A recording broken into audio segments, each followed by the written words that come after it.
The AC was busted again in the Tactical Operations Center, but I wasn't sweating the heat. I was sweating the numbers. The ones on the screen in front of me, 92%. That was a simulated success rate of Iron Fist. My op, my blood, sweat, and 3 months of 18-hour days distilled into a battle rhythm that kept our casualties below 5%. That's not luck. That's math. That's TTPs, tactics, techniques, and procedures so tight they squeaked. I leaned back, cracking my knuckles. The plastic chair groaned. Around me, the low hum of workstations and the smell of stale coffee and ozone filled the air. Standard Tuesday at Fort Bragg. I didn't need to look at the door to know when Victoria walked in. The shift in the atmosphere told me everything. The chatter died down by a decibel. That's the Victoria effect. My wife, Major Victoria Sterling, 5'10" in her OCPs, razor creased down the thigh, hair pulled back, so tight it looked like it hurt. She carried a manila folder like it was a scepter. She didn't look at me, didn't nod, just glided over to Colonel Sam Hayes's desk at the head of the room. Hayes, a good man, a bit too fond of the path of least resistance, looked up from his monitor, blinking like a mole coming into the light. "Sir," Victoria said. Her voice had that polished, West Point lilt to it. "Chris, unemotional, after further review of the personnel allocations for Operation Iron Fist, I've finalized a command roster." Hayes took the folder. He flipped it open. I saw his finger trace down the page. He paused. I watched his jaw tighten. He looked over at me, just a flicker of his eyes. Then he looked back at her. "Vic, Elias has the highest readiness score.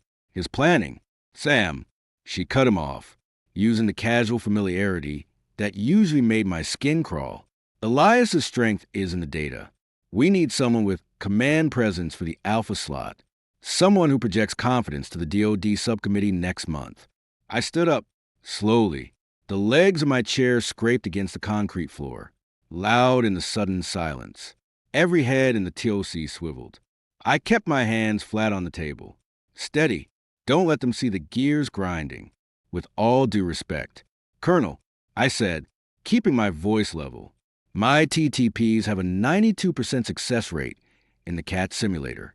Mercer's barely hitting 60. He misidentified a phase line during the last FDX. Putting him in the Alpha Command seat isn't just a bad idea. It's a liability." Victoria finally turned her head. Her eyes met mine. They were the color of cold steel. No warmth, no apology, just that same look she gave me when I forgot to take out the recycling, only magnified by 1,000. "Elias, this isn't about simulators. It's about leadership presence. Chris has charisma. You have the brains. But he has a command presence. Think of it as a developmental opportunity for him." Developmental opportunity? I repeated. The words tasted like ash. That was a term they used in the brigade S1 shop to justify every square-filling exercise known to man. It was bullshit then, and it was bullshit now. "Ma'am, we're talking about a live-fire exercise involving 200 soldiers. A developmental opportunity for Mercer is a guaranteed Purple Heart for some private who followed the wrong order." Chris Mercer chose that moment to materialize from behind Victoria. He had that smug, freshly pressed look he always had, like he'd just stepped out of a recruiting poster. He flashed me a grin that didn't reach his eyes. "Cap, no hard feelings, right? Just looking out for the unit. Looking out for the unit. Jesus." The kid couldn't find his own ass with both hands and a map, and he was talking about looking out for the unit. Victoria put a hand on his shoulder, a possessive gesture. "Chris has been shadowing me for weeks. He understands the strategic implications of this mission. It's bigger than one op. Elias, it's about securing the funding for the new UAV program." Chris presenting the AAR to the subcommittee puts a fresh face on the battalion. A relatable face. Relatable. I muttered. "Right." Hayes sighed. He looked trapped. He knew I was right. Hell, everyone in the room knew I was right. But Hayes also knew that Victoria had the ear of the brigade commander and, through her, the kind of political capital that could make or break a promotion board. He rubbed his temples. "Vic, maybe we should discuss. It's already signed off by brigade. Sam, Victoria said, her tone leaving no room for argument. She turned back to me, her expression softening, just enough to be patronizing. Don't take it personally. Elias, you're the best analyst we have. Keep doing what you're doing. But Chris needs this. She needed this. That's what she meant. Chris was her protege, her little pet project, the golden boy she was grooming to be her ticket to lieutenant colonel. My command seat was just a stepping stone for her ambition. I felt a cold knot form in my gut. It wasn't anger. Anger is hot, messy. This was colder, calculated. I looked at Mercer. He was practically vibrating with excitement. He thought he'd won. He thought he'd beaten the Ranger tabbed, top of the Order of Merit list captain, through sheer force of what? A nice haircut and a sycophantic smile? I picked up my field notebook, the one with all the handwritten notes, the one Mercer had borrowed last week, and returned with coffee stains on the cover. I closed it with a snap. Understood. Major. I said. My voice was flat, dead. I looked at Hayes. Colonel. I rendered a crisp salute. Hayes returned it, his eyes heavy with something that might have been regret. Victoria didn't bother to return it. She was already pulling out a pen to mark up Mercer's copy of the ops plan. I walked toward the door. I could feel their eyes on my back. Mercer's snickering started the second I hit the threshold. Told you he wouldn't fight it. I heard him whisper. Too much of a beta. Thanks again. Ma'am, I won't let you down. I stopped. My hand rested on the metal push bar of the door. I didn't turn around. I just spoke, loud enough for the whole TOC to hear. Lieutenant, the snickering stopped. If you miss phase line black by more than 50 meters, don't call for a medevac. Call your sponsor. She'll probably want to explain to the Board of Inquiry how your charisma stopped the bleed out. I pushed the door open and stepped out into the humid North Carolina afternoon. The sun hit my face, but I didn't feel it. I walked past a line of parked Humvees, past a group of specialists gawking at a TikTok video, and headed for the barracks. My barracks, not the officers' quarters I shared with Victoria. Here, I had a single room, Spartan, just a rack, a footlocker, and a secure laptop. I sat down on the edge of the bed. The mattress squeaked. I opened the laptop. The screen lit up my face in the dim room. I didn't open the ops plan. I didn't open my email. I opened a folder buried 3 layers deep behind encryption protocols even the NSA would raise an eyebrow at. Inside was a single PDF. The header was simple, but the weight of it was anything but. The Sterling Protocol, direct line authorization, eyes only. I stared at the family crest in the corner. A griffin clutching a sword. My grandfather's legacy. My father's burden. I'd spent 15 years in this man's army trying to outrun that name. Trying to prove that Elias Sterling was more than just a spare heir to a 4-star dynasty. I'd refused favors. Turned down cushy staff jobs. Volunteered for every shitty deployment. All to earn my tabs and my rank on my own sweat. And for what? So my wife could give my seat to a kid who still used the word fleek unironically? I picked up my personal cell phone. The one Victoria didn't know about. The one with the satellite uplink. I scrolled past her name and my contacts. Past Hayes. Past everyone. I found the entry labeled simply, Pentagon Liaison Routine. There was nothing routine about what I was about to do. I hit the call button. It rang once. Twice. Liaison Office. Major Thompson speaking. The voice was crisp, professional. I didn't bother with pleasantries. Major, this is Captain Elias Sterling. I need to invoke Section 4 of the Sterling Protocol. I'm triggering a Level 1 audit on Operation Iron Fist. Priority, critical. I want eyes on the command decision chain, specifically regarding the reassignment of the Alpha command slot. Silence on the other end. Then, a sharp intake of breath. Sir, do you understand the ramifications of a Level 1 audit? That goes straight to the Inspector General and to the Chairman's office. I'm aware of the ramifications. Major, I said, my voice colder than the air conditioning in the TOC. I'm also aware that my wife, Major Victoria Sterling, just handed a high-risk tactical operation to a lieutenant with a 60% simulation failure rate because it looks good on her OER. I'm aware that the colonel in charge is too spineless to stop her. And I'm aware that I've spent my entire career being the reliable one, while the political ones climb over my back. Yes, sir. Understood.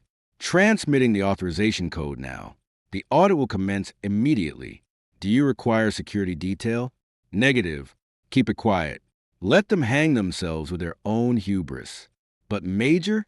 Sir? Make sure the IG knows that if a single soldier gets a scratch on his ass because of this, I'm not just filing a report. I'm filing a court-martial recommendation for negligent command, starting with my wife. I hung up. I tossed the phone onto the bed. I leaned forward, elbows on my knees, staring at the floor. My heart was hammering, but my hands were steady. 15 years of silence. 15 years of proving myself the hard way. Gone. Because Victoria thought she could play me.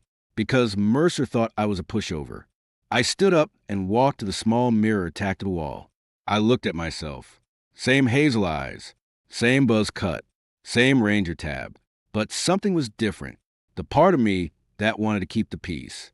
The part that loved the woman Victoria used to be. Was gone. In its place was the part of me I'd spent a decade trying to bury.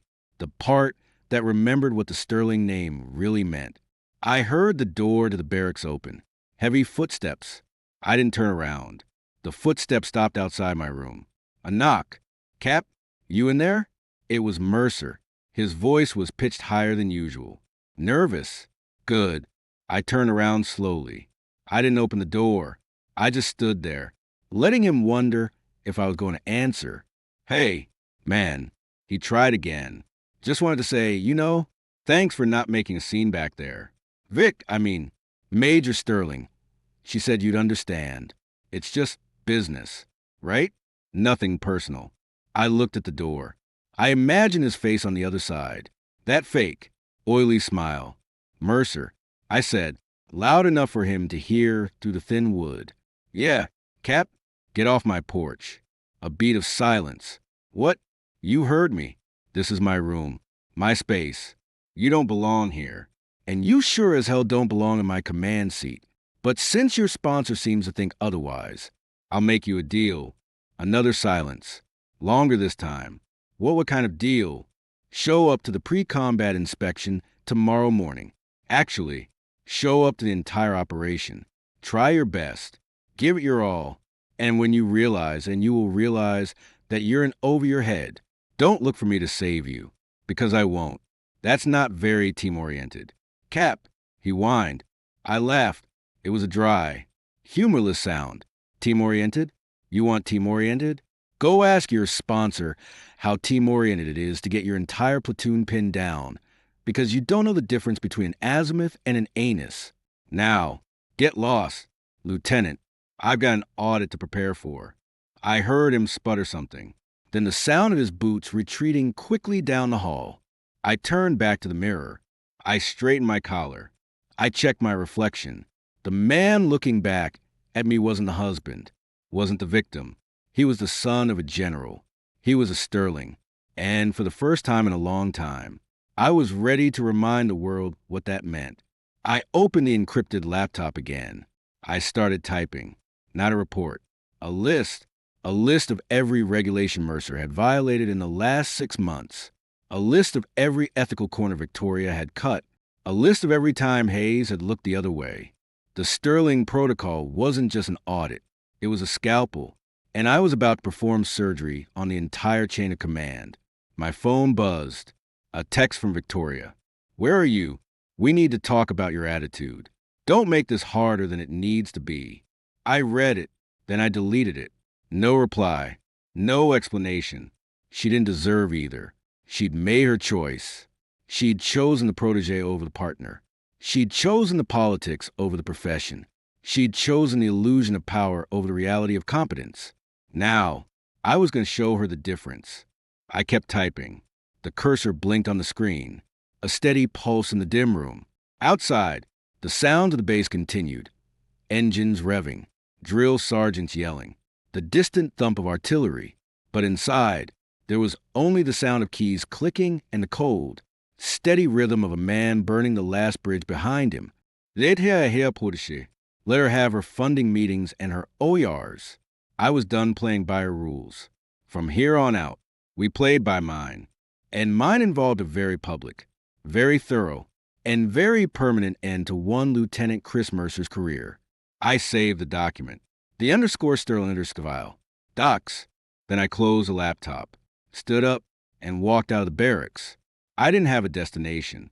I just needed to move, to feel the air, to remember that I was still here, still standing, and that the game had only just begun. Behind me, the encrypted file synced to a secure server in Arlington. The wheels were already turning. By sunrise, there would be no going back, and I couldn't wait to watch it burn. The gym smelled like rubber mats and recycled sweat. I liked it better than the TOC. At least the iron didn't lie. I was on my third set of deadlifts when my phone buzzed against the rack. Unknown number, Pentagon area code. I didn't answer. I finished the rep. The burn in my hamstrings a welcome distraction from the ice forming in my chest. I let it go to voicemail. Whoever it was could wait. Right now, I was busy reminding my body that it was still a weapon, even if my mind was currently being used as a doormat by my wife and her pet lieutenant. When I finally grabbed the phone, the message was short, clipped, professional. Captain Sterling, this is Major Thompson. Liaison Office, your request has been logged. Audit Team Delta is en route to Bragg. Eta 0600. Maintain operational silence. Acknowledge. I thumbed a reply. Acknowledge. Then I blocked the number. I didn't need a babysitter. I needed results. Back in my room, I fired up a laptop. The battalion's shared drive was a cesspool of poorly named files and outdated PowerPoint slides. Mercer had uploaded his version of the Iron Fist Ops plan. I opened it. It was worse than I thought. He'd stripped out the electronic warfare section entirely.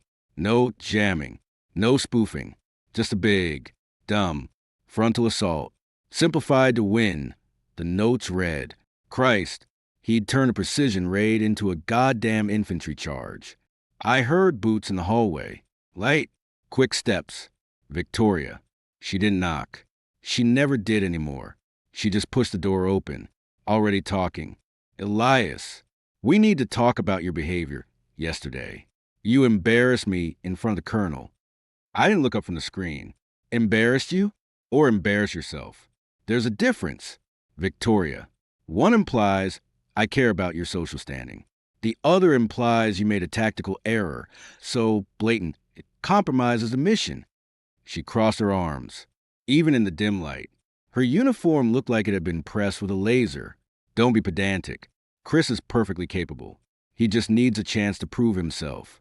Something you seem to have forgotten how to do unless it involves a spreadsheet. I finally looked at her, really looked at her, the set of her jaw, the way her hand rested on the hilt of her issued bayonet. More for show than anything else. She wasn't angry. She was annoyed, like I was a malfunctioning printer. He misphased line black by 200 meters in the sim yesterday. I said, keeping my voice flat. He called for a flanking maneuver that would have put 2nd Platoon directly into a known minefield. That's not proving himself.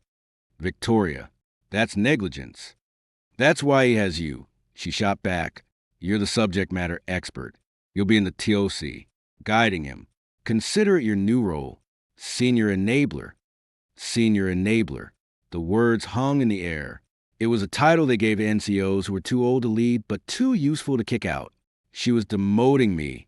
In my own head, I leaned back in my chair. The hydraulics hissed. So, let me get this straight. You'd give my command seat to a guy who can't read a map. You strip out the technical safeguards I built to keep people alive. And now you want him to sit in a chair and hold his hand so he doesn't get anyone killed? And you're calling this leadership? It's called teamwork. Elias, something you clearly lack. Chris has the charisma to sell this to brass. You have the technical skills to make sure it doesn't blow up in our faces. Together, we secure the funding. Everyone wins. Everyone except the soldiers who trust us to not send them into a meat grinder based on a developmental opportunity. She sighed, a sound of pure exasperation. You always do this. You hide behind regulations and casualty reports to avoid taking risks. Real leaders take risks. Elias, they bet on people. I'm betting on Chris. And if you can't support that, maybe you're not the officer or the husband. I thought you were. She turned to leave, paused at the door. Pre-combat inspection is at 0500. Be there, in your class as, and try to look supportive for once. We have guests from the subcommittee coming to observe. The door clicked shut. I sat there for a long moment. Then I opened a new document. I started typing. Not the ops plan, a timeline. Every time Mercer had fucked up in the last month. Every time Victoria had overridden a safety protocol. Every time Hayes had looked the other way. I cross-referenced it with the Uniform Code of Military Justice. Article 92, failure to obey order or regulation. Article 110, improper hazarding a vessel, or in this case, troops. Article 133, conduct unbecoming an officer and a gentleman. By the time I finished, the sun was starting to peek through the blinds. I saved the file. Sterling __ inventory. PDF. I encrypted it again. Triple layer, just in case. I changed into my class as. The dress blues felt stiff. Foreign. I hadn't worn them outside of promotion ceremony in 2 years. I looked at myself in the mirror. The Ranger tab on my shoulder was a dull black. The combat infantry badge on my chest was a faded silver. These weren't decorations. They were scars, earned in places Victoria had only seen on CNN. I walked to the motor pool. The pre-combat inspection was already in full swing. Humvees and Raps were lined up, engines idling. Soldiers in full kit stood at parade rest beside their vehicles. The air was thick with the smell of diesel and anticipation. Mercer was holding court near the lead vehicle. He was wearing a new tactical vest, crisp, no dirt, Velcro patches still shiny. He was laughing, slapping shoulders, doing his best impression of a grizzled combat veteran. Victoria stood beside him, looking pleased. Colonel Hayes was there too, looking like he'd rather be anywhere else. And remember, men, Mercer was saying, his voice booming, this isn't just an exercise. This is a showcase. We go in fast. We go in loud. And we come out clean. No mistakes. Got it. A chorus of hooahs answered him, half-hearted at best. They knew. They always knew. They could smell the bullshit on a commander from a mile away. I walked up to the group. My boots hit the pavement with a deliberate cadence. The conversation died.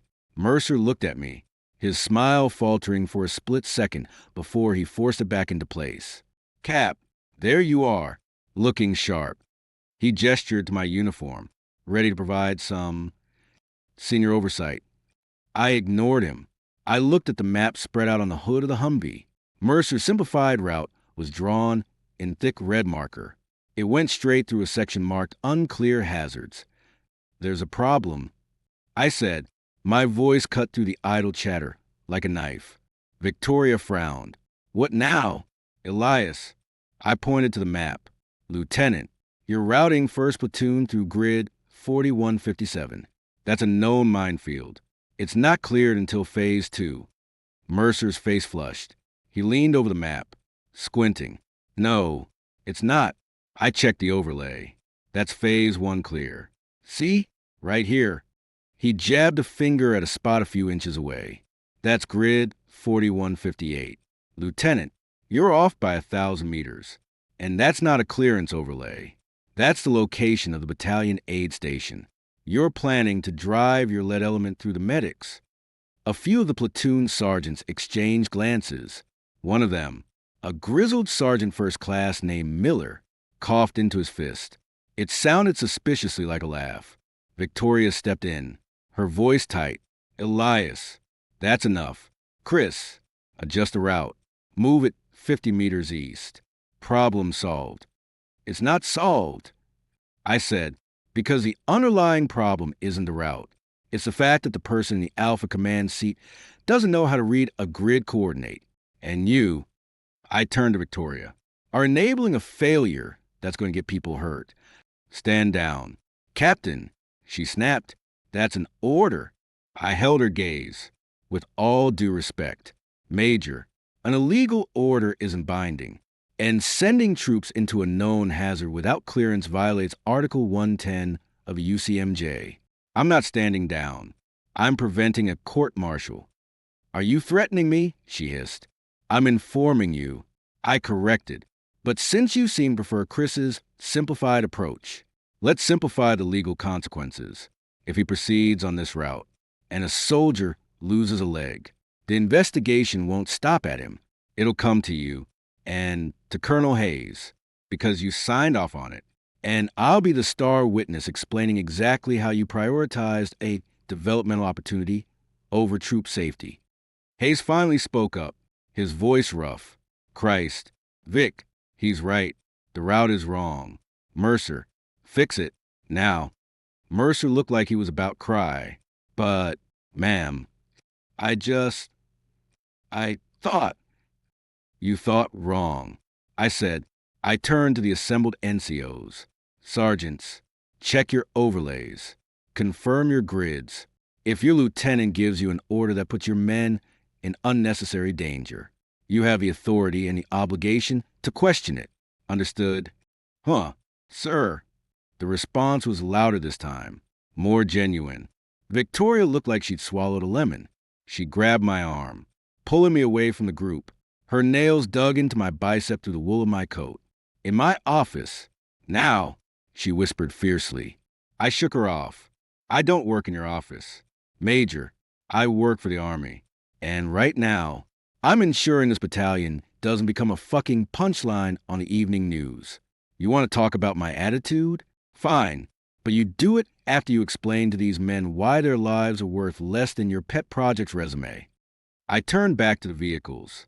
Mercer was frantically erasing lines on his map, his earlier bravado replaced by panicked scribbling. Victoria stood frozen. Her perfect composure finally cracked. I walked over to Sergeant Miller. Sergeant, what's the status on the jamming equipment? Still packed. Sir, LT said we didn't need it. Said it was too complicated for the men to operate. I nodded. Unpack it. Set it up. If the LT asks, tell him Captain Sterling authorized it. If he argues, tell him to call me. I'll be in the TOC. Sir. As I walked away, I heard Victoria's voice, low and furious. Behind me, this isn't over. Elias. I didn't turn around. It started being over the moment you gave my seat away. Victoria. Now, we're just playing out the string. I reached the TOC. It was quieter now, the pre-op energy giving way to focused tension. I sat down at my terminal. The encrypted file was still open. I added a new entry. 0530, Major V. Sterling attempts to intimidate officer into silence regarding unsafe operational directives. Violates Art. 133. Note recorded via body mic. Audio file attached. I tapped the key. The audio file. Recorded during our confrontation in the barracks. Uploaded to the secure server. Along with the timeline. Along with the route discrepancies. The audit was already underway. But this was the accelerant. This was the proof of intent. My phone buzzed. Another text. This one from a number I didn't recognize. Audit Team Delta has arrived. Holding at Gate 7. Awaiting your signal. I looked at the clock. 0555. 5 minutes to showtime. I typed a single word. Execute. Then I settled back in my chair, cracked my knuckles, and waited for the fireworks. Mercer was about to learn a very hard lesson about the difference between charisma and competence. And Victoria was about to learn that the Sterling name wasn't just a legacy. Sometimes, it was a grenade with the pin already pulled. The radio crackled. All stations. This is Alpha 6. Preparing to mount up. Final checks. Sterling. You copy. I keyed the mic. My voice was calm. Cold. Alpha 6. This is Sterling. Copy all. Recommend you verify your grid coordinates one more time. Wouldn't want any misunderstandings. Static was my only answer, but I could almost feel the chill that went down Mercer's spine. Good. Let him sweat. Let them all sweat. The reckoning was coming, and it was wearing a pair of class As and carrying a very long memory. I opened a new window on my terminal, a secure chat interface. A single line of text appeared from the other end. Signal received. Level 1 confirmed. Sitrep when ready. I typed back. Protégé and over his head. Wife playing politics. Colonel compliant. Pre-op chaos. Ready to proceed with surgical extraction. Acknowledge. Proceed to phase 2 upon your mark. I looked at the clock. 0600. Showtime. I keyed the mic again, my voice carrying across the net. Loud and clear. All stations. This is Captain Sterling. Stand by for revised operational guidance. Alpha 6. Hold your position. Do not, I repeat, do not move until you receive verified grid coordinates from this station. That is a direct order. The silence that followed was deafening. Somewhere out there, Mercer was having a meltdown. Victoria was reaching for her phone, and Colonel Hayes was probably reaching for the whiskey bottle in his desk. But it didn't matter. The audit was live, the evidence was locked, and I was done being the silent partner in their little charade. The game had changed, and I was holding all the cards, including the one with the griffin and the sword. I leaned back, watching the seconds tick down. 0601, 0602, 0603. Let the fall begin. The radio stayed dead for maybe 10 seconds. Felt like 10 minutes. Then Mercer's voice, shrill and cracking, broke the silence. Sterling, what the actual fuck? That's not your net. Alpha 6's command, not some desk jockey in the TOC. Rescind that order. Now, I keyed the mic, keeping my voice flat and clinical. Alpha 6, this is Captain Sterling. I'm not asking. Lieutenant, check your primary display. You'll see the overlay I just pushed. Compare grid 4157 to your current route. Unless you want to explain to the IG why you ignored a verified minefield. You'll stay frosty. Static, then Victoria's voice. Tight as a piano wire. Elias, get off this frequency. That an unlawful commandeering of the net. Colonel Hayes, do something. Hayes's voice came on, gruff and tired. Chris, check the damn overlay. Sterling's right. Your route's got us driving straight through the hazards. And Elias, you're walking a razor's edge. Son, back off. Negative. Colonel, I said, until Alpha 6 can demonstrate basic map reading proficiency. I'm maintaining operational override. It's an attack SOP. Section 4, Paragraph 7. Commander incapacitation or demonstrable tactical incompetence. Take your pick. Out in the motor pool. I could imagine the scene. Mercer frantically tapping his screen, his face draining of color as he saw the red mine icon blinking right on top of his blue advance arrow.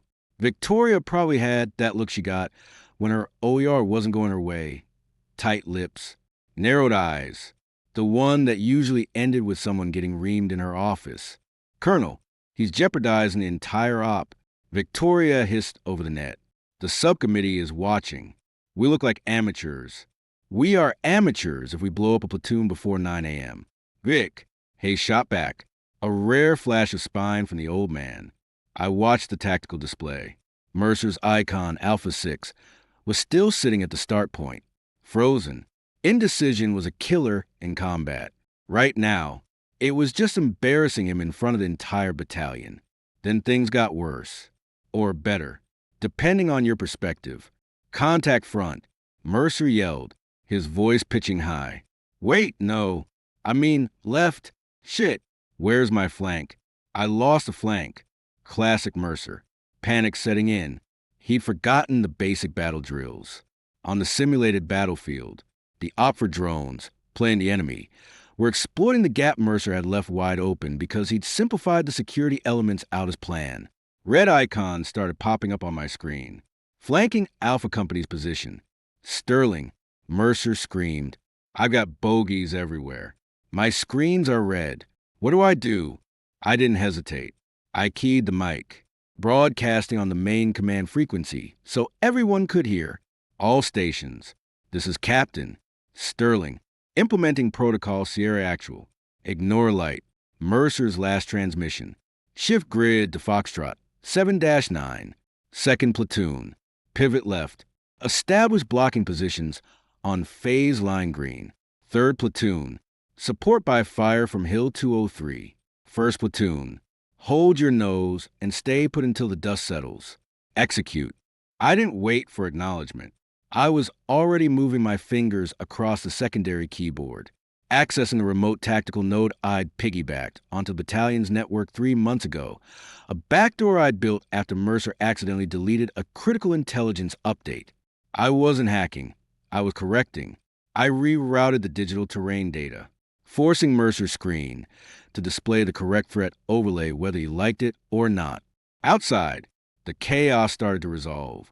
On my screen, the blue icons began moving with purpose, following my commands. The red icon slowed, then retreated. The simulated firefight didn't last long. My counter-ambush drills, drilled into those kids for weeks, kicked in within 90 seconds. The enemy was neutralized.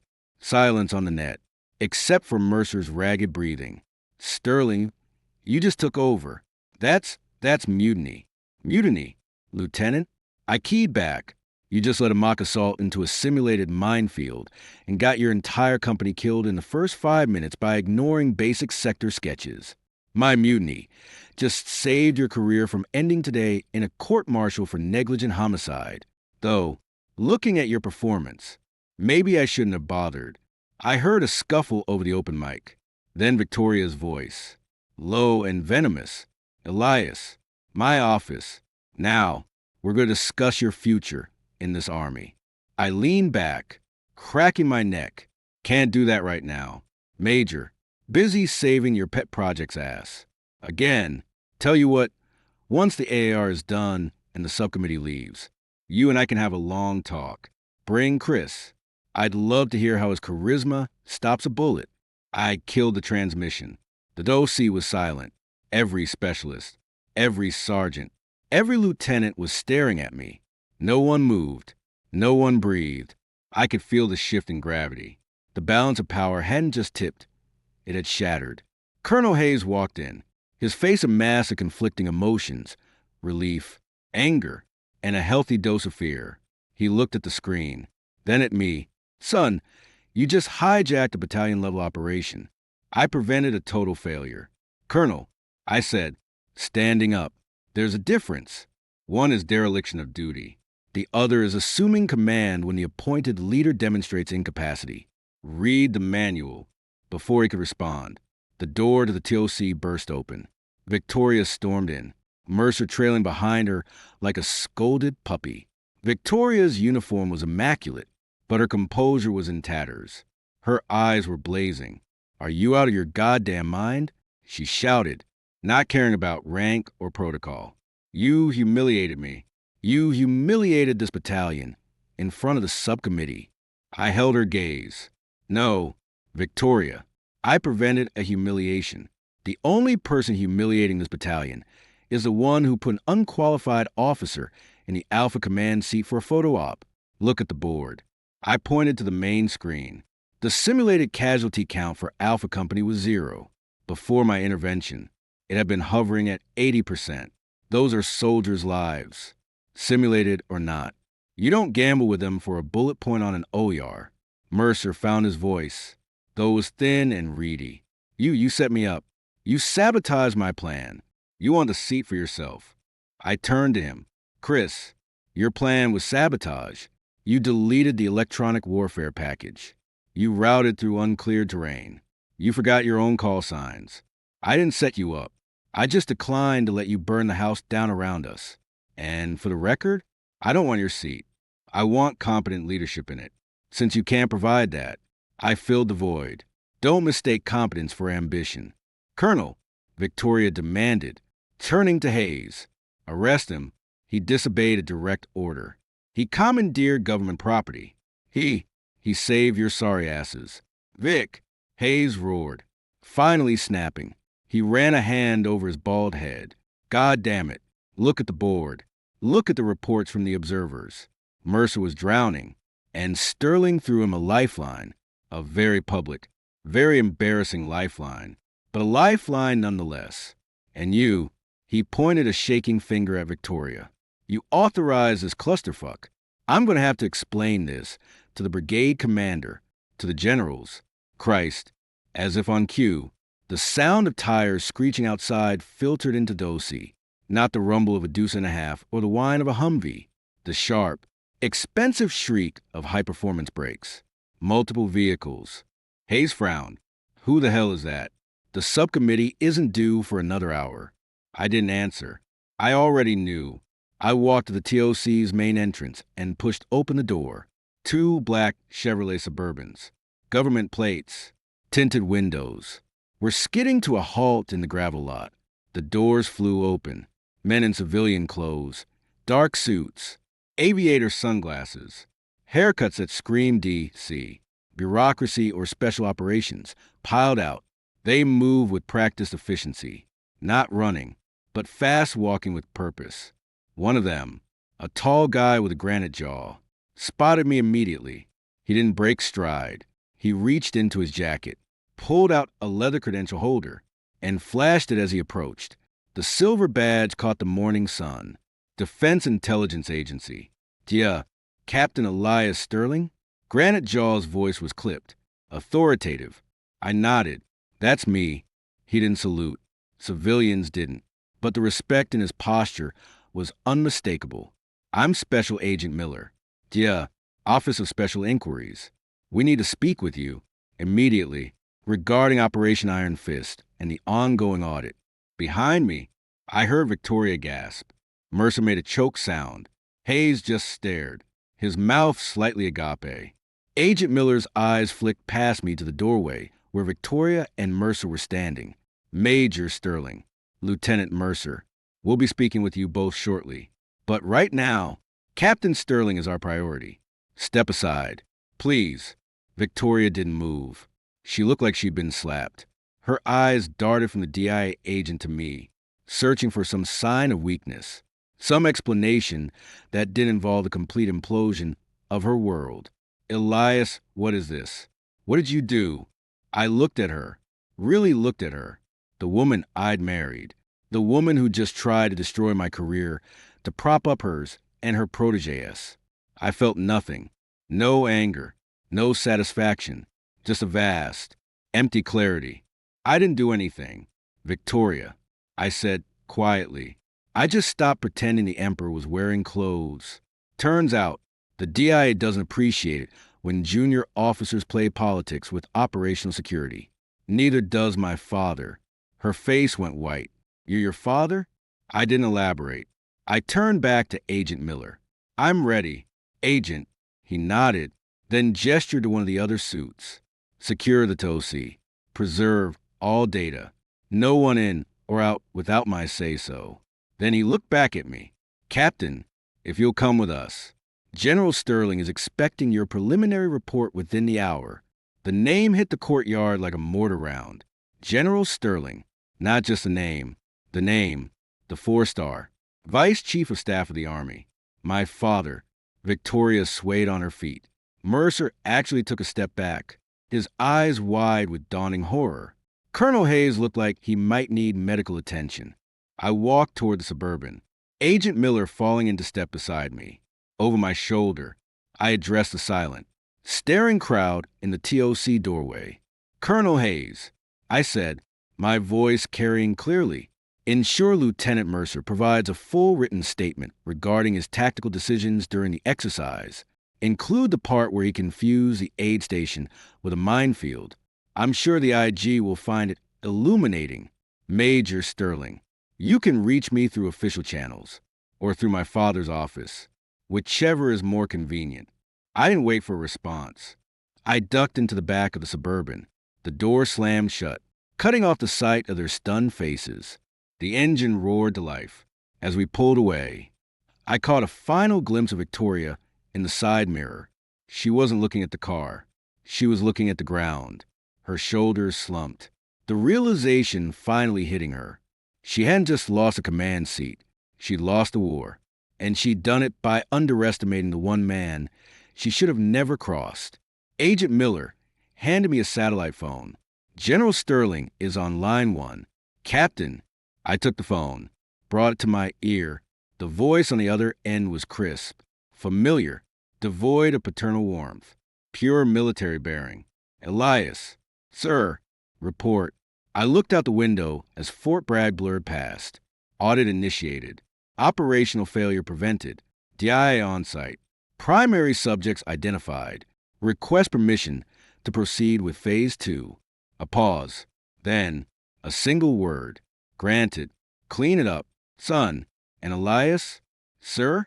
Don't go easy on them. They sure as hell wouldn't have gone easy on you. The line went dead.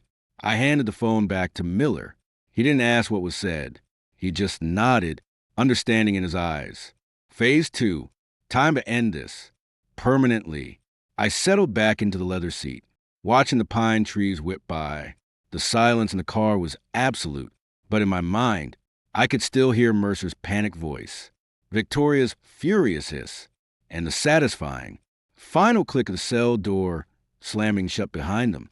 The Sterling name wasn't just a legacy.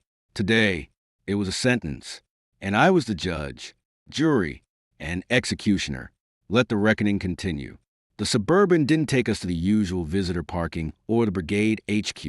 It bypassed the gates entirely, flashing a black credentials pass at the MP checkpoint, and rolled straight into the secured motor pool behind the G2 intelligence section.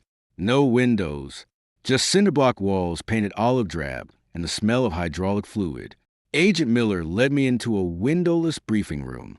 A single fluorescent tube buzzed overhead, a cheap folding table, 3 chairs, no flags, no unit crest, just a blank institutional box. Miller closed the door, cutting out the ambient noise of the base. He offered a bottle of water. I waved it off. General Sterling's office patched in a secure feed. Miller said, nodding toward a blank monitor on the wall. He's waiting. He didn't say your father. He said General Sterling. Message received. The screen flickered to life. No video, just an audio waveform bouncing gently. Then the voice, clipped, low, the kind of voice that doesn't ask questions. It issues corrections. Captain, General, a beat of silence. Evaluating. Report status. Audit Team Delta on site. Operational interference neutralized. Lieutenant Mercer's tactical failures documented in real time. Major Sterling's command influence chain mapped. Colonel Hayes's compliance noted. Preliminary data packet transmitted to your liaison at 0614 hours. Another pause. Shorter this time. You invoked the Sterling protocol without consulting this office. Negative. Sir, I invoked Section 4, personal protection against command malfeasance. I consulted the regulation, not the office. There's a difference.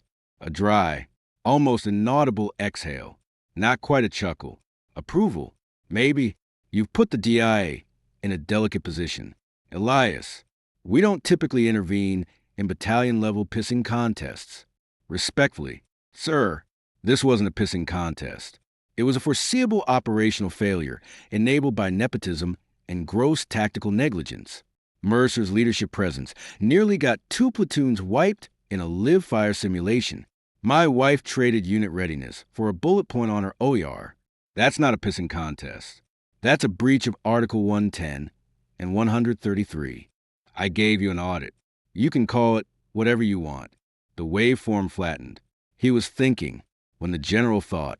People kept their mouths shut. Your mother called me. He said finally. She says you're burning bridges. Mom talks too much.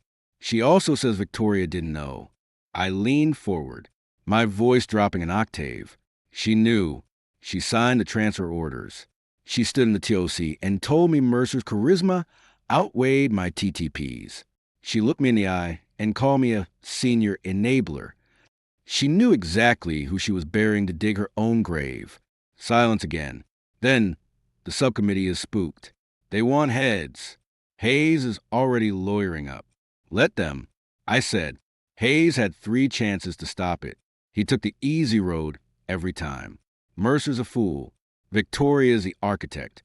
If we're trimming dead weight, start at the top of the chain of command. You're recommending disciplinary action against your wife. I'm recommending accountability for a major in the United States Army who prioritized politics over people. If the uniform fits, she can wear the court-martial.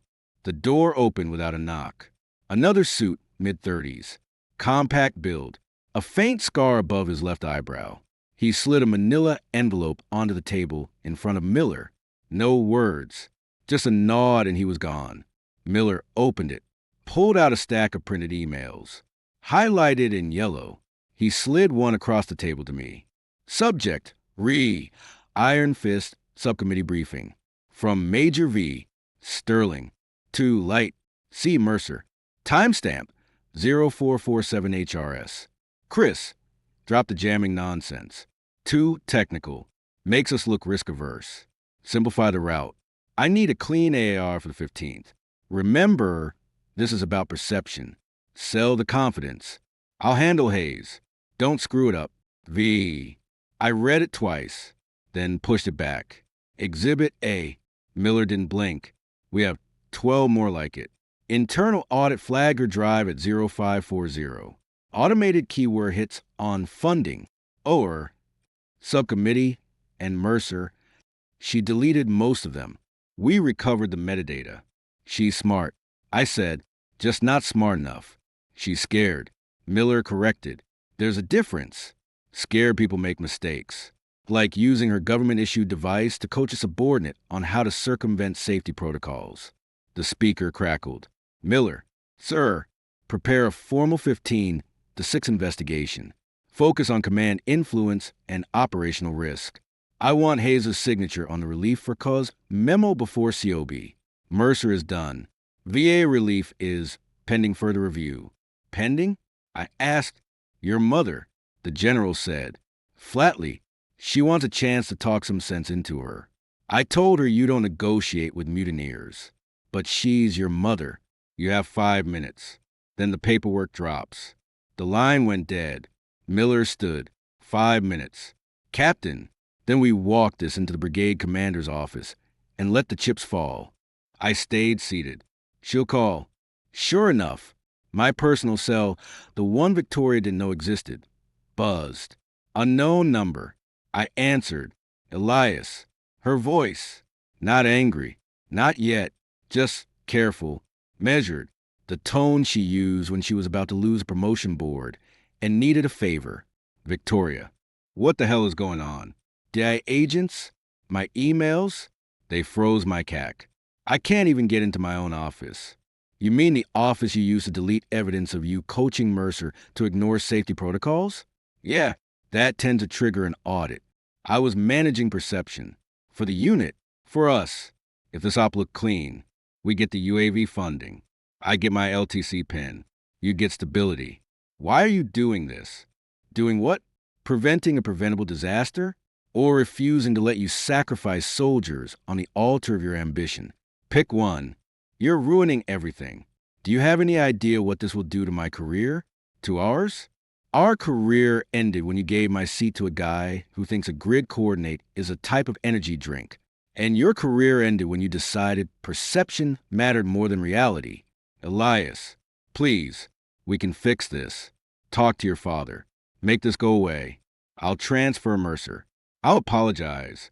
Just don't let them do this to me. I closed my eyes. Listened to the desperation leaking through the phone. This was the woman I'd promised to love, honor, and cherish, and all I felt was a cold, hollow echo of a promise broken long before today. Victoria, I said, my voice low and steady. You didn't marry me.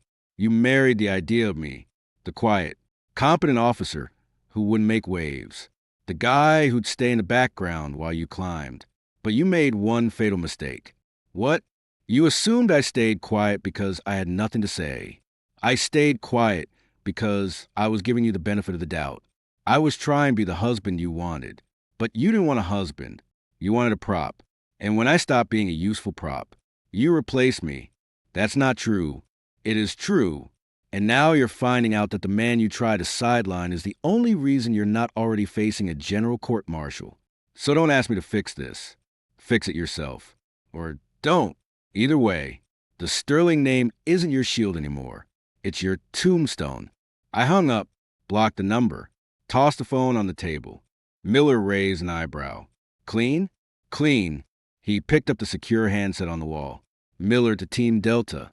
Execute Phase 2. Repeat. Execute Phase 2. Within seconds. The building seemed to vibrate with activity. Footsteps in the hall. Raised voices.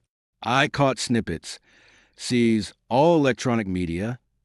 Interview all staff present during the 0500 briefing. Notify the IG. Miller looked at me. You know this ends your marriage. It ended when she chose Mercer over mission. You know this might end hers. She ended it when she chose politics over people. He nodded, almost respectfully. General's on the line again. I picked up the handset. Sterling. Status. Phase 2 executed. Evidence secured. Major Sterling's devices confiscated. Lieutenant Mercer in custody of CID for questioning regarding Article 83. False official statements. Colonel Hayes is drafting the relief memo. Your mother's not happy. Since when has that stopped you from doing the right thing? Sir? A longer pause. Then, get back to Bragg. Finish the AAR. Make it ugly. Make it honest. And Elias? Sir, next time, don't wait 3 months to tell me your chain of command is compromised. The Sterling name isn't a grenade. Son, it's a safeguard. Use it before you have to pull the pin. Understood. General. The line went dead. Miller handed me a typed sheet, a draft press release. Internal only. DI initiates investigation into operational irregularities at Fort Bragg. Lieutenant Christopher Mercer, relieved of duty, pending inquiry. Further disciplinary actions pending. I read it, signed the bottom, handed it back. What now? Miller asked. Now. I stood, adjusted my class as. The Ranger tab felt heavier. The CIB felt sharper. Now I go finish the AR. And then I go find Colonel Hayes and explain to him, in very small words, what accountability actually means. I walked out of the briefing room. The hallway was a flurry of suits and uniforms. I passed a conference room where Mercer was sitting, pale and silent, across from 2 CID agents. I passed Victoria's office. Door open, lights off, a lonely army-strong mug sitting on the desk. I didn't look back.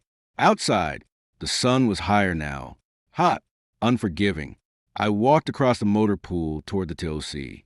Soldiers stepped aside, not out of fear, but out of something heavier. Respect, maybe a little awe. They'd heard the rumors. They'd seen the DIA. They knew the name now. I pushed open the TOC door. Hayes was there, slumped in his chair, staring at a blank screen. He looked 20 years older. Colonel. He looked up, managed a weak. Captain, I need your signature on the AAR addendum. Section 4, Paragraph 7.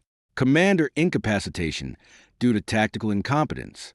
Also, the relief for cause memo for Lieutenant Mercer, and a memorandum for record regarding Major Sterling's command influence. He didn't argue, didn't even sigh, just reached for his pen. It's already drafted. On your recommendation. Good. I placed a signed DIA cover sheet on his desk. Agent Miller sends his regards. And a reminder, the Inspector General will be reviewing this personally. Make sure the language is precise. No euphemisms. No developmental opportunities. Just facts. He signed, slowly, deliberately, slid the papers back. I picked them up, folded them neatly, tucked them into my breast pocket. Elias, he said quietly. I paused. I'm sorry. I should have backed you. I let the politics get in the way. I looked at him, saw the regret, saw the fear of his own career ending. Apology accepted. Colonel, but acceptance doesn't mean forget. Next time, remember who you work for. It's not the subcommittee. It's not your OER. It's the soldiers. Start acting like it. I turned and walked out. The Suburban was gone. In its place was a waiting HMWV. The driver, a young specialist, snapped to attention. Sir, transport to Brigade HQ? Negative. I said, take me to the airfield. I have a meeting at the Pentagon. Yes, sir. As we drove, I pulled out my phone, opened a new message. Recipient, General Sterling, secure line. Message, Phase 2 complete. AAR finalized. Hayes compliant. Mercer and Victoria Sterling neutralized. Request permission to transition to Phase 3. Institutional correction. Send. Almost instantly. The reply, granted. Report to my office 0900 Monday. And Elias, welcome back to the family business. I put the phone away, looked out at the blur of green pine trees and sandy soil. Fort Bragg, my home for the last 4 years. It wouldn't be my home much longer. Victoria would get her transfer to ST. Lewis, HR command. The graveyard of failed officers. Mercer would get his discharge. Maybe a general under honorable conditions, if he was lucky, but his career in uniform was ashes. Hayes would survive, but his reputation would be a cautionary tale in every command brief for the next decade. And me? I was done hiding, done pretending the Sterling name was a curse. It was a responsibility, one I just started to live up to. The HMMWV hit a pothole, jolting me. I didn't mind. The ride was supposed to be bumpy when you were tearing down the rotten parts of the house to build something stronger. I touched the folded papers in my pocket, the evidence, the truth, the end of one chapter, and the beginning of another. Let them talk about the Sterling name now. Let them whisper about the captain who didn't need to brag, because his results spoke louder than any ribbon rack. The game wasn't over. It had just changed venues. From the dusty TOC at Bragg to the marble halls of the Pentagon. And I was ready. The flight from Pope Field to Joint Base Andrews was a 30-minute hop in AC, 12 Huron. I didn't sleep. I went over the numbers. Again, casualty projections if Mercer's route had been followed in a live environment. 47% Kia, 33% wounded. Mission failure probability, 89%. Victoria's email chain, 17 instances of command influence for direct violations of AR 600-20. Hayes' signature on the transfer orders, a single stroke of a pen that represented the sum total of his moral cowardice. The Huron touchdown. A black sedan, not a Suburban this time. Something lower, sleeker, with diplomatic plates, was waiting on the tarmac. No driver. The back door opened as I approached. General Sterling was inside. No aides, no security detail. Just him. I slid in. The door thudded shut. The car smelled like leather and Old Spice and the faint, acrid tang of a man who'd spent 40 years drinking bad coffee in conference rooms where the fate of battalions was decided before breakfast. He didn't offer a handshake. He handed me a manila folder. Read it. I opened it. Relief for cause paperwork for Lieutenant Mercer. Transfer orders for Major Victoria Sterling to Ozarkich RC and ST. Lewis. Effective immediately. With a note in the margins. Assignment G1. Personnel actions. Incoming officer evaluations. The graveyard shift. The place where careers went to be processed into oblivion. Attached was a draft 15-6 investigation summary. Hayes' name was conspicuously absent from the list of those recommended for disciplinary action, but his OER for the year had a glowing paragraph from the IG about recognizing and correcting systemic failures in command climate. Translation: he lived, but his shot at Brigadier was deader than disco. It's done, I said, closing the folder. It started. He corrected. His voice was gravel. The subcommittee is screaming.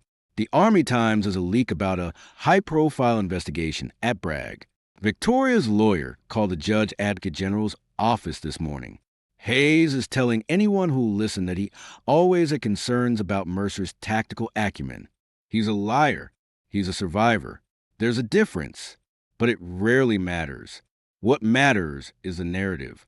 And right now, the narrative is that a captain, my son, had to invoke the Sterling Protocol to prevent a battalion-level catastrophe. That makes the Army look weak. Makes me look like I'm running a family business instead of a profession of arms. I met his eyes. Cold, gray, the same shade as mine. You want me to walk it back? I want you to understand the cost. He said, you've ended 2 careers and neutered a 3rd.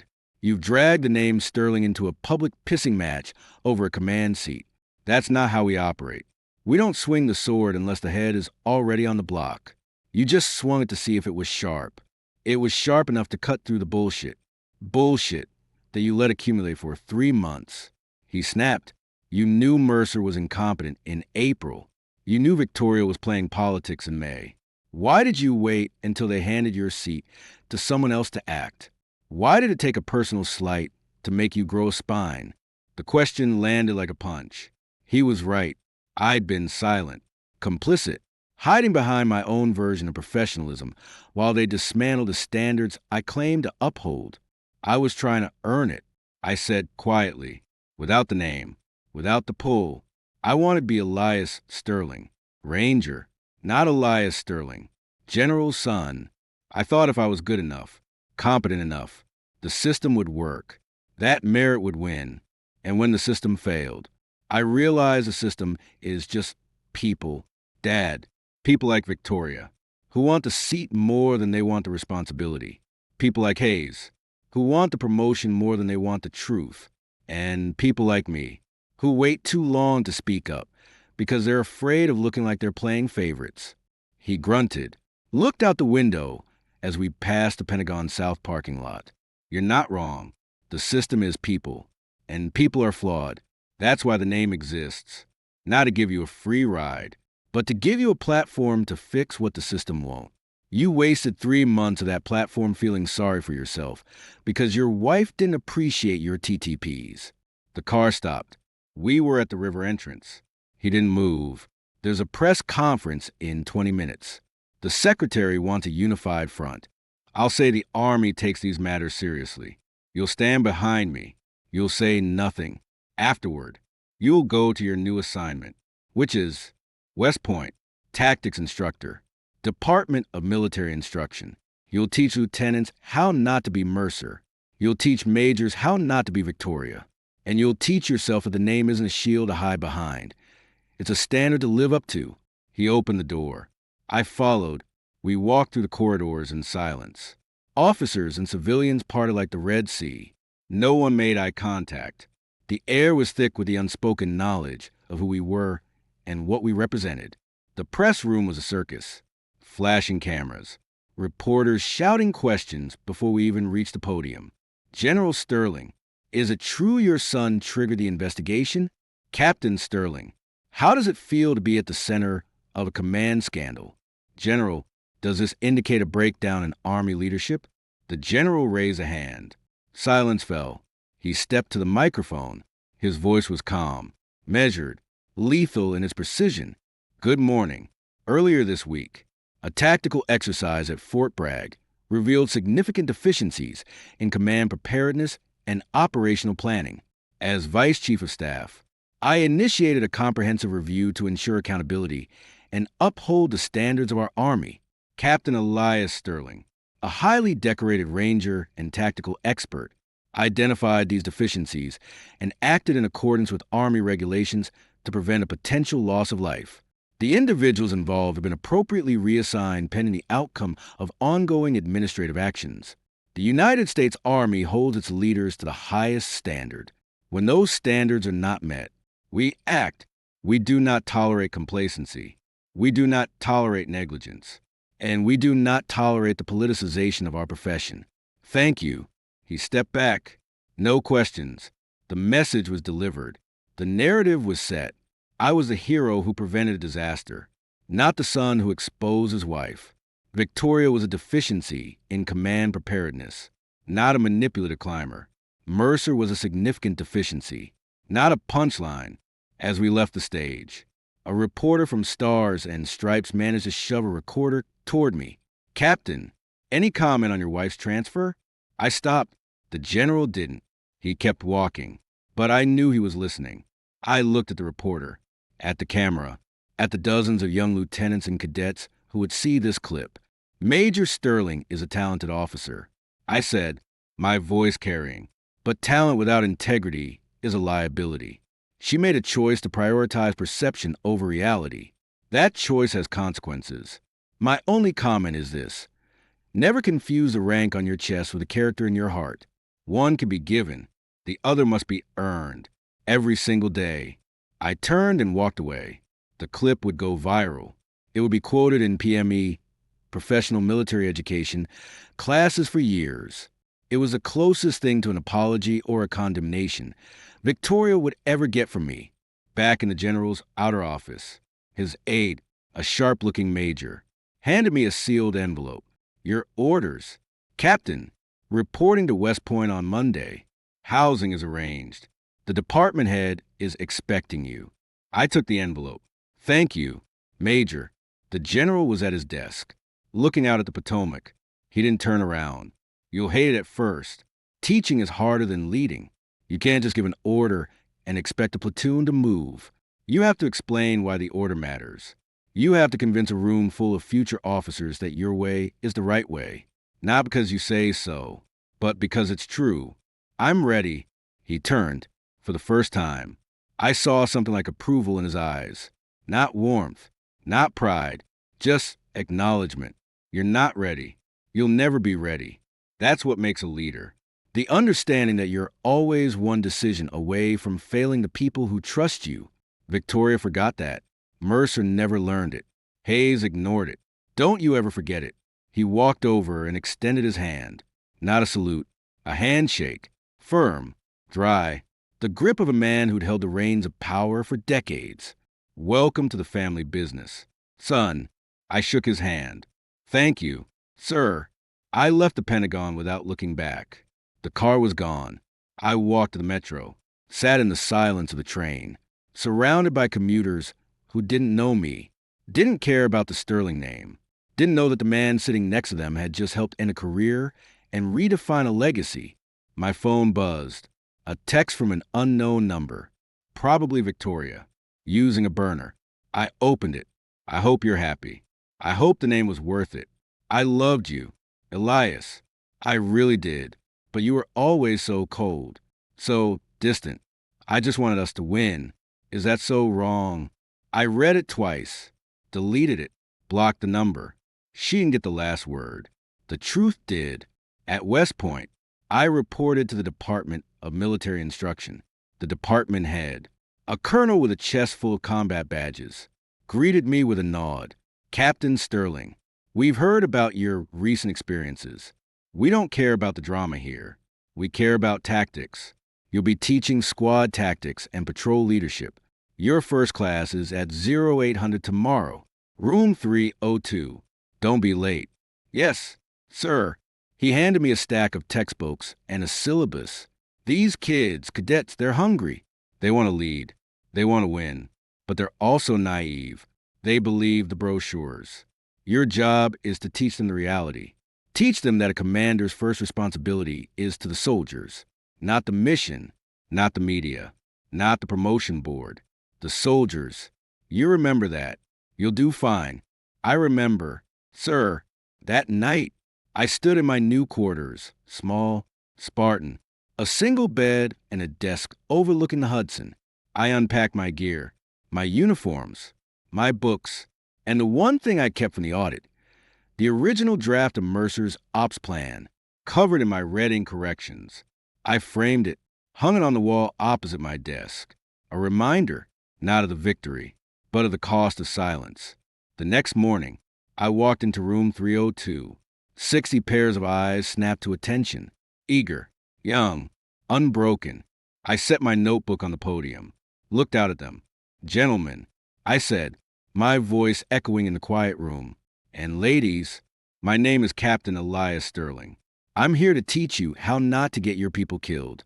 We're going to start with a simple concept, one that many of you will forget the moment you pin on lieutenant bars, one that too many colonels have never learned. I paused, let it sink in. The only thing harder than earning a command seat is deserving it. I turned to whiteboard and wrote 2 words in large, block letters: integrity, competence, everything else. I said, tapping the marker against the board, is just noise. Politics, perception, charisma, it's all noise. When the bullets start flying, noise doesn't stop a bleed out. Noise doesn't read a map. Noise doesn't make the hard call to abort a mission because the risk is unacceptable. You do. Your training does. Your character does. Never forget that. I looked at their faces, saw the understanding dawning, saw the weight of the profession settling onto their shoulders. This was a reckoning, not the DIA investigation, not the press conference, not the transfers. This, standing in front of the next generation and telling them the truth, teaching them that the name Sterling wasn't a gift. It was a debt, one I was finally paying back. I spent the next hour walking them through a tactical scenario, a simple squad ambush. I watched them argue over sectors of fire, over egress routes, over the definition of dismount. I corrected them, pushed them, made them justify their decisions with more than because I said so. As class ended, a cadet of first high, tall, with determined jaw, approached me. Sir, permission to speak freely? Granted. In the scenario, you said aborting was an option, but what if the mission is critical? What if the higher command says no fail? Do we still prioritize the soldiers? I looked at him, saw myself at 19, asking the same questions, wanting the easy answer. Cadet, I said, there is no such thing as a no-fail mission. There are only missions where failure is acceptable and missions where it isn't. Your job as a leader is to define that line.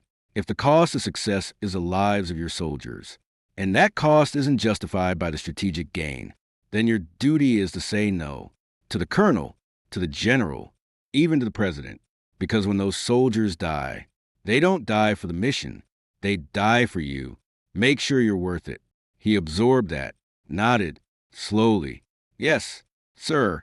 Thank you, sir. He walked out. The room emptied. I stood alone at the podium, the silence returning. I pulled out my phone, opened a new message. Recipient, General Sterling, secure line. Message, first class taught. Topic, integrity and competence. They're ready to learn. I'm ready to teach. The debt is being paid. Send. Almost instantly. The reply, see that it is. And Elias, don't just teach them. Learn from them. Even a general can learn from a cadet, especially a Sterling.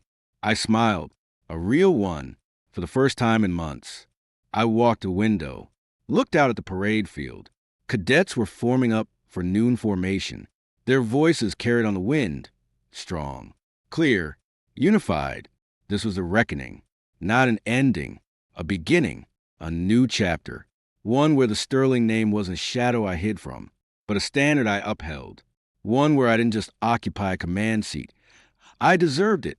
I turned from the window, picked up my marker, started preparing for tomorrow's lesson. The game wasn't over.